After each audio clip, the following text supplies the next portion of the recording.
Bonjour et bienvenue encore une fois dans notre émission Gros Plan sur Iwachu Web TV. Aujourd'hui, je vous emmène à la découverte d'un lycée pas comme les autres où nous avons vécu une journée passionnante avec les élèves du lycée Notre-Dame de la Sagesse à Gitega au centre du pays. Dans cette école inclusive, des lycéens dits normaux partagent études et loisirs avec d'autres camarades vivant avec un handicap. Alors, quel genre d'élèves fréquentent cet établissement? Comment vivent-ils ensemble? Et surtout, quels sont les défis que rencontre cet établissement? C'est ce que nous allons découvrir dans ce numéro de Gros Plan sur Iwachu Web TV. Ce jour-là, un lundi matin à 7h15, nous avons assisté à un cours de mathématiques dispensé par un professeur ainsi qu'une interprète qui accompagne les élèves sourds-muets. Ça va?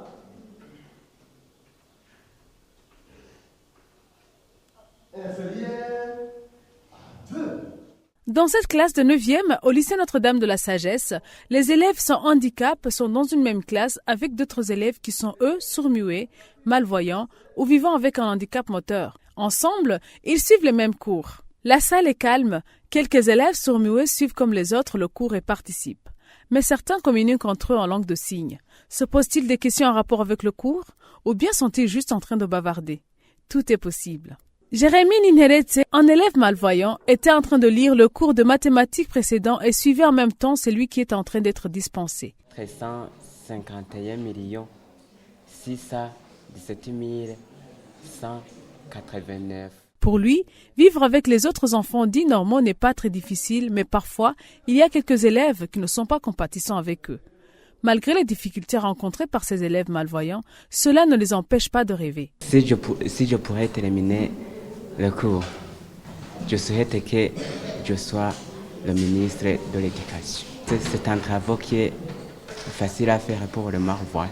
Tu vois les reconnaissances, tu participes comme les autres. Dans la cour de récréation, durant la pause, les élèves grouillent de partout. Ceux dits normaux, les malvoyants, les sourds-muets et ceux qui ont des problèmes de motricité. La solidarité règne dans cette cour.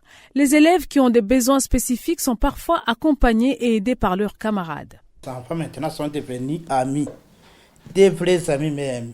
Ils essaient de quand ils voient qu'ils ont besoin d'eux, il n'y a pas de problème. Vraiment ici, nous avons de gentils enfants qui s'entraident parce que nous les éduquons dans un esprit de chrétien. Parce que c'est l'école de convention catholique où nous apprenons aux enfants d'être un homme digne d'homme, pourquoi pas un Mushinganai. Ils ne sont pas différents de nous, ils sont comme nous, puisque nous sommes tous des personnes.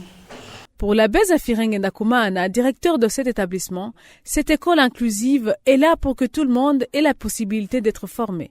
Toujours selon lui, l'éducation serait l'une des réponses à la socialisation. Lorsqu'un enfant n'est pas socialisé, il ne peut pas être un homme qui peut se débrouiller ou bien qui peut être important pour son pays. C'est pourquoi les mettre ensemble. D'abord, ces enfants ont besoin spécifiques pour se sentir à l'aise. Ils vont dire nous sommes avec les autres. En mettant ces enfants ensemble, nous évitons la discrimination. Et les enfants, je dirais normaux, vont voir que les autres, même s'ils ont un handicap, ils sont capables de quelque chose. Ça augmente l'estime de soi envers ces enfants qui ont un besoin spécifique.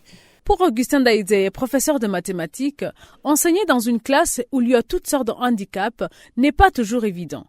N'ayant pas reçu de formation suffisante, il ne maîtrise pas le langage de signes pour les élèves sourds-muets et le braille pour les malvoyants. Question de dire que je suis mieux à suivre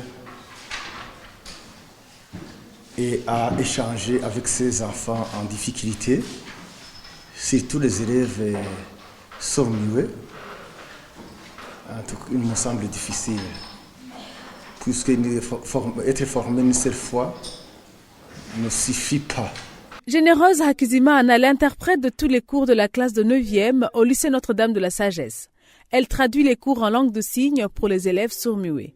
Elle confie que parfois, elle se perd car il peut y avoir des traductions qui lui sont difficiles à faire. À partir de la première, je dois être ici jusqu'à la rentrée à la maison, midi 40.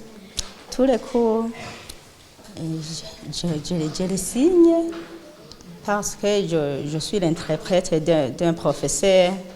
Le professeur enseigne et moi, je dois être à côté de lui pour écouter ce qu'il parle et je les traduis en langue des signes. À côté des enseignants titulaires de cours et des interprètes, cette école possède également des enseignants encadreurs des élèves malvoyants. Nous les avons rencontrés dans leur bureau en train de produire des cours de leurs élèves en utilisant l'écriture braille.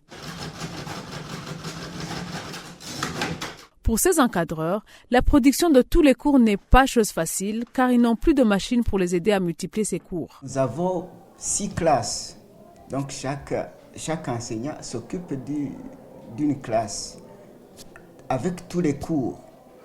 Donc c'est très difficile de suivre le rythme d'avancement des cours à rythme d'un seul enseignant par classe. C'est très difficile. On ne peut pas produire pour chaque élève. On fait un exemplaire et les autres élèves s'arrangent pour multiplier, pour prendre leurs notes. Et ça pose justement un problème parce qu'il y a un problème de tablettes. Les élèves aussi n'ont pas suffisamment de tablettes pour pouvoir prendre les notes à temps. Toujours selon ces encadreurs, il n'y a pas beaucoup de gens qui savent utiliser cette machine au Burundi. Afin de mieux couvrir les besoins des élèves malvoyants, ces encadreurs travailleraient beaucoup d'heures par rapport aux autres enseignants. D'autres enseignants ont un congé pédagogique, ils ont leur cours, après leur cours, ils partent, mais nous sommes obligés de rester. Même les après-midi, nous sommes obligés de venir, les week-ends, nous sommes obligés de venir pour pouvoir suivre le rythme d'avancement des cours. Sinon, les élèves ne peuvent pas s'en sortir. Il faudrait augmenter le nombre d'enseignants en écriture braille ou tout au moins apporter du matériel moderne. Par exemple, les machines ordinateurs avec des imprimantes et Mbossa. Le directeur de cet établissement est du même avis que ses enseignants. Aujourd'hui, cette école rencontre encore des défis qui la freinent dans l'accompagnement de ces enfants qui ont des besoins spécifiques. Ce directeur demande au gouvernement et aux partenaires de leur apporter une aide au niveau des ressources humaines spécialisées et du matériel adéquat pour la production des cours. En général, pour ces enfants à besoins spécifiques, nous avons des problèmes d'infrastructure. Nous aurions aimé avoir des infrastructures suffisantes. Par exemple, pour ces élèves malvoyants, nous utilisons des machines qui multiplient ou bien qui leur permettent d'avoir des notes. Ces machines, quelquefois, tombent en panne. Nous aurions aussi avoir un ordinateur qui leur est adapté pour qu'ils puissent apprendre comme les autres le cours d'OTIC. Un autre problème pour ces enfants, c'est quand ils tombent malades. Nous n'avons pas de véhicule pour les transporter à l'hôpital. Et il nous est difficile parce qu'il y en a d'élèves qui marchent difficilement, qui boitent. J'ai déjà évoqué des élèves qui ont une seule jambe. Alors quand nous n'avons pas de véhicule, il nous est très difficile de leur permettre d'arriver à l'hôpital à temps. À la sortie des classes, la plupart des élèves se dirigent vers le dortoir pour se changer. Après, ils vont au réfectoire pour le déjeuner.